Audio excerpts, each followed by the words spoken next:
Hello dear students, welcome back to my channel Physics SPC CBSE Sample Question Paper 2024. Question number 12. The energy of an electron nth orbit, hydrogen atom En, ये total energy of electron है hydrogen atom में, ये number of orbits हैं, है ना, principal quantum number. The negative sign of the energy indicate that electron is free to move. तो electron जो है वो पूरे मटेरियल में मूव नहीं कर सकता एक प्लेस से दूसरे प्लेस पर. न्यूक्लियस के अराउंड तो घूमेगा ही घूमेगा, है ना, लेकिन न्यूक्लियस को छोड़ के नहीं जा सकता, ऐसा क्वेश्चन कह रहा है. ठीक है, तो ये वाली बात तो गलत है. इलेक्ट्रॉन मूव करने के लिए फ्री नहीं है, क्योंकि इलेक्ट्रॉन न्यूक्लियस के साथ इलेक्ट्रोस्टैटिक अट्रैक्शन फोर्स के साथ बाउंड होंगे, है ना. न्यूक्लियस के साथ, न्यूक्लियस और इलेक्ट्रॉन के बिटवीन एक इलेक्ट्रोस्टैटिक फोर्स ऑफ अट्रैक्शन लग रहा होगा, उससे बाउंड होंगे. नेगेटिव साइन ये इंडिकेट कर रहा है बेटा यहाँ पे. The electron is bound to the nucleus, तो ये ठीक है, B choice is correct. Kinetic energy of electron equal to the potential energy of electron. तो देखो जो काइनेटिक एनर्जी होती है ना, जो पोटेंशियल एनर्जी होती है इसमें, वो 2 टाइम्स होती है काइनेटिक एनर्जी के. ये हमने फॉर्मूला पढ़ा है बोर्स मॉडल में. और जो टोटल एनर्जी ऑफ इलेक्ट्रॉन होती है ये माइनस के काइनेटिक एनर्जी के बराबर होती है. Kinetic energy never negative, kinetic energy कभी नेगेटिव नहीं होती है भाई. ठीक है, तो पोटेंशियल एनर्जी और काइनेटिक एनर्जी इक्वल होते हैं, ये भी बात गलत है. एटम रेडिएट एनर्जी, तो भाई एटम तो कोई एनर्जी रेडिएट नहीं करता है.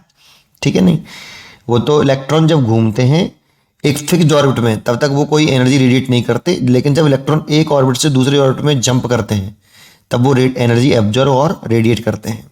तो ये वाली बात भी गलत है ना.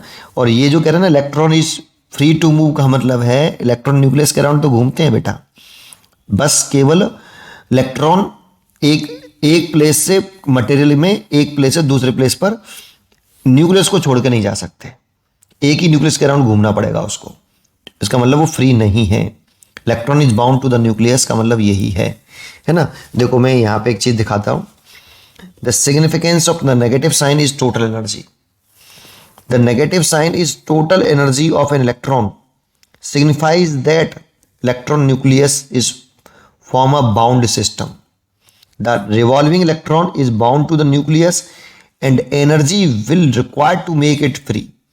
एक क्वेश्चन और आता है इसमें, यहाँ पे देखो ये लिख रहा है potential energy of electron 2 times of minus kinetic energy of electron, और kinetic energy of electron is equal to minus के टोटल एनर्जी ऑफ इलेक्ट्रॉन. अच्छा, एक चीज जो को इसमें एक क्वेश्चन आता है इस तरह से, जैसे ये आया, ये क्वेश्चन पूछा कि the energy of electron is ground state of hydrogen atom नहीं, what does the negative sign signify. तो इसमें मैंने ये आंसर लिखा कि the negative sign indicate that electron is bound to the nucleus by electrostatic force of attraction. Greater is the value of negative energy, greater the value of negative energy, more tightly electron bound to the nucleus. जितनी ये negative energy ज़्यादा होगी उतना nucleus के साथ वो electron tightly bound होगा, और उसे फ्री करने के लिए उतनी ही ज़्यादा एनर्जी की ज़रूरत पड़ेगी. ठीक है, उम्मीद करता हूँ कि आपको ये जरूर समझ में आया होगा. पढ़ते रहिए और खुश रहिए.